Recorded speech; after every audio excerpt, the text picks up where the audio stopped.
রাধে রাধে। আকাশপাল ক্রিয়েশনের আরও একটি নতুন ভিডিওতে সকলকে স্বাগত।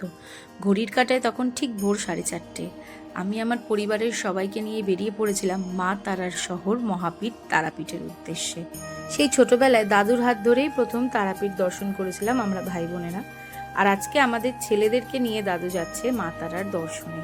একটা আলাদাই অনুভূতি ছিল।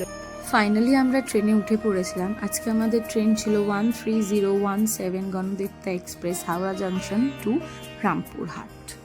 ট্রেন এখনও স্টেশন ছেড়ে রওনা দেয়নি, আর এদিকে আমরা চায়ে চুমুক দেওয়ার সাথে সাথে সারাদিনের প্ল্যানিংটাও কষে ফেলছি। ঘড়ির কাঁটায় তখন ঠিক সকাল 6:05। মা তারা নাম নিয়ে আমাদের ট্রেন একদম রাইট টাইমে ছেড়ে দিয়েছিল। আর এই হলো আমার দুরন্ত এক্সপ্রেস। ভোর 4টের সময় উঠেও তার চোখে একটুও ঘুম নেই। সে তার ফেভারিট ট্রেন জার্নি এনজয় করছিল, আর আমি এদিক ওদিক না তাকিয়ে সোজা চুমুক দিয়েছিলাম গরম গরম কফিতে। একটা লম্বা ঘুমের পর চোখ খুলে যেই দেখি ডিপার্চার টাইমের ঠিক 5 মিনিট আগেই আমাদের ট্রেন আমাদের পৌঁছে দিয়েছিল রামপুরহাট স্টেশনে। আর আমরা এখানে ওয়েট করছিলাম টোটোর জন্য। আর এই যে সারাদিন দুষ্টুমি করে এখন ঘুমিয়ে পড়েছে বাবু। স্টেশন থেকে বেরিয়ে একটা অটো করেই আমরা সবাই রওনা দিয়েছিলাম আমাদের হোটেলের দিকে। এবারে আমাদের বুকিং ছিল বেলা লজ অ্যান্ড রেস্টুরেন্ট হোটেলে। একদিন থাকার জন্য একদম অ্যাভারেজ একটি হোটেল। হোটেলের রিসেপশন এটা, চাইলে বুকিং করতে পারেন। পৌঁছে ফ্রেশ হয়ে দুপুরের ভেজ থালি এনজয় করার পর আমরা বেরিয়ে পড়েছিলাম মা তারা দর্শনে। প্রায় 9 বছর পর আবারও আমরা ফ্যামিলি ট্রিপে এসেছিলাম। একদিনের জন্য হলেও খুব আনন্দেই আমরা কাটিয়েছিলাম ওই একটা দিন। আমাদের হোটেল থেকে মন্দিরের দূরত্ব মাত্র 10 মিনিট। আমরা দেরি না করে বিকেল 5টার মধ্যে পৌঁছে গেছিলাম মায়ের দর্শনের জন্য। আর এই বাচ্চাটা যেই খেলনার দোকান দেখছে সেইখানেই ঢুকে যাচ্ছে গাড়ি কেনার জন্য। ফাইনালি দুটো গাড়ি কিনেছে, একটা ওর জন্য আর একটা ওর দাদা তোজোর জন্য।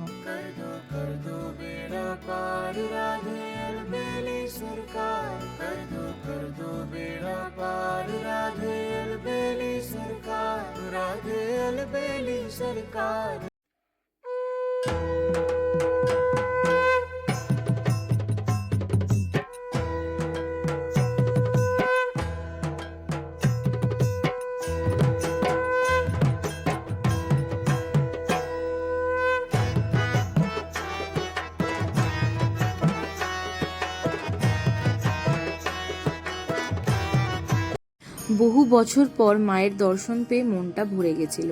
খুব ভালোভাবে আমাদের পুজো সম্পূর্ণ হয়ে গেছিল। আর এখানে আমরা ওয়েট করছিলাম আরতি দেখার জন্য। আদরবাবু পুরো জায়গাটা ঘুরে ঘুরে দেখছিল, আর যেই দেখলো দিদিকে নমস্কার করতে ও গিয়ে নমস্কার করছিল। মায়ের আরতি শুরু হয়ে গেছিল। আমরা ওখানেই বসে অনেকক্ষণ মায়ের আরতি দেখেছিলাম, মন ভরে যাচ্ছিল।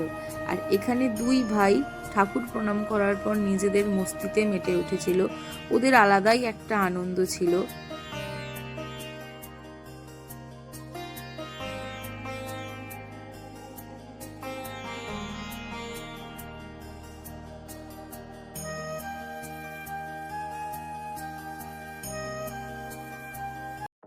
পুজো দিয়ে শপিং করে হোটেলে পৌঁছে আমরা প্রচুর গল্প করেছি, খাওয়া দাওয়া করেছি, আর প্রচণ্ড টায়ার্ড ছিলাম, সেই জন্য আমরা ঘুমিয়ে পড়েছিলাম।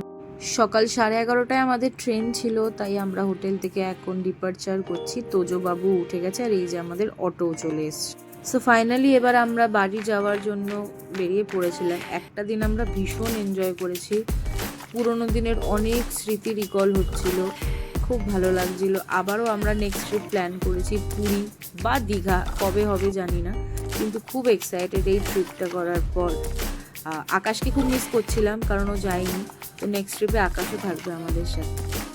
ভিডিওটা যদি ভালো লেগে থাকে তাহলে please do like, comment, share and please please please subscribe our channel. এরকম নতুন নতুন ভিডিও নিয়ে আবারও নেক্সট টাইম আসবো। সবাই খুব খুব ভালো থাকবেন, সুস্থ থাকবেন, আশীর্বাদ করবেন।